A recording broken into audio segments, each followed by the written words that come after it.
guys, welcome back to my channel, and today we are going to be looking at disturbing true Christmas horror stories. This was animated by Mr. Nightmare, and this video was published, well, whatever you say, uploaded by Ray M. I'm sorry if I didn't pronounce it right, but I hope you enjoy the videos, guys. Let's get right into it. Yeah.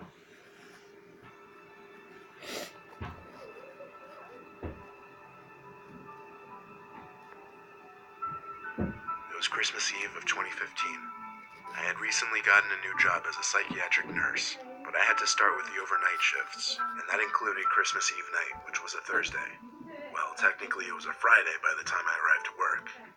But anyway, most of my shifts are slow and boring, with a lot of sitting around a computer for most of the night, since most of the patients are asleep during the hours that I was there. Occasionally I'd have to check on patients and observe their behavior, or deal with patients who would become restless in the middle of the night. Dealing with so many people with mental disabilities at once was a lot to take in at first, but the Christmas decorations scattered throughout the building brought a little extra cheer to the place. At night, the main lights in the hallways go out and a dim set of lights turn on. These dim lights mixed with the Christmas lights that had been hung up all over the place created a more relaxed, comfortable setting. There was one particular patient who had been creeping me out. Her name was Abatha. She was an old, sickly lady with severe schizophrenia.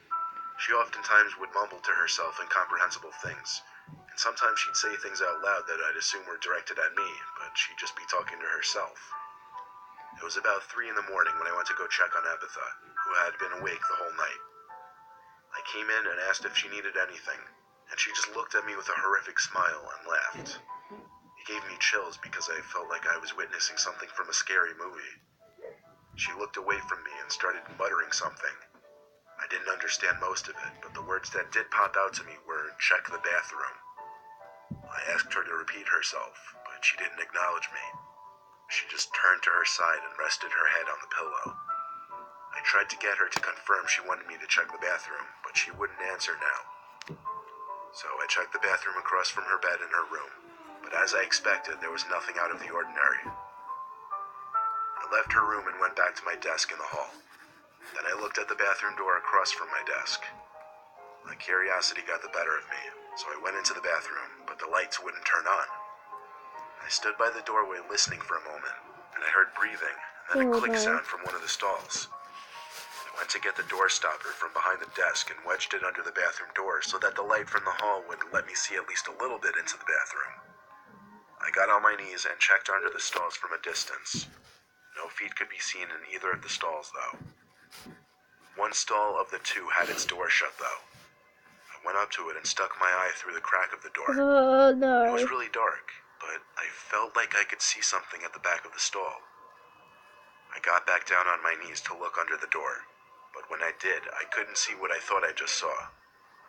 I got back up and took one more look through the crack of the door, and there was someone's face right on the other side, peeking through the crack just as I was. Oh my god. I almost fell to the floor in fright, but managed to run to the door and slam it shut. I grabbed the key from the desk and locked the bathroom door. I told another nurse that there was someone in the bathroom, but when we checked together, not only did the lights now work, but the stalls were both open, and no one was inside either of them. Really? It was impossible for someone to have left the room. I locked the door. That night, before my shift ended, I tried to question Abatha about what was in the bathroom, but she wouldn't answer me. Just as I gave up and walked to the door with my jacket on, I heard her say, "Merry Christmas." I turned and saw her giving me a smile.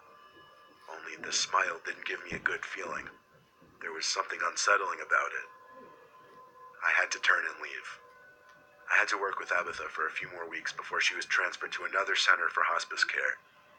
To this day, I still feel there was a connection between Abatha and whatever I saw in that bathroom. It's literally just one of those stories I just can't even try to understand or rationalize, but it still haunts me.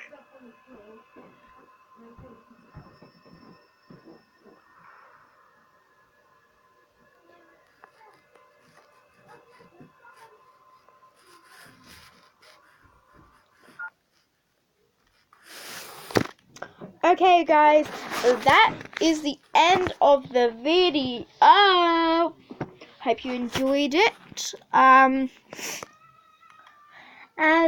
I hope you have a really nice day. Like and subscribe to my channel, and I will see you in the next video. Comment down below more suggestions. Bye.